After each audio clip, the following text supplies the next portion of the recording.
ఒక ఊరిలో మారుతి అనే మంచి మనసున్న బాలుడు ఉండేవాడు. అతనికి జంతువులంటే చాలా ఇష్టం.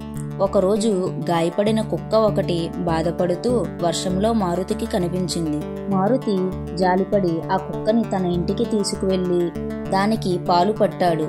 కుక్క కళ్ళు ఆనందంతో మెరిసిపోయాయి. అప్పటి నుంచి మారుతి రోజూ ఆ కుక్కని జాగ్రత్తగా చూసుకునేవాడు. వారిద్దరి మధ్య మంచి స్నేహం మొదలైంది. మారుతి చిన్నగా శిక్షణ కూడా ఇవ్వడం మొదలుపెట్టాడు. ఆ కుక్క చాలా తెలివిగా మారుతి మాటలు వినేది. కొన్ని రోజుల్లోనే అది ఓ మంచి పెట్లా మారిపోయింది. ఒకరోజు సాయంత్రం మారుతి ఒంటరిగా బయటకు వచ్చాడు. ఒక అనుమానాస్పద వ్యక్తి అతని వెనుక వెళ్తున్నాడు. ఆ వ్యక్తి మారుతిని పట్టుకోబోయాడు. ఇంతలో ఒక్కసారిగా ఆ కుక్క ఆ వ్యక్తిపై ఎగిరి అరుస్తూ దాడి చేస్తుంది. ఆ శబ్దాలకు చుట్టుపక్కల వాళ్ళు వచ్చి దొంగను పట్టుకున్నారు.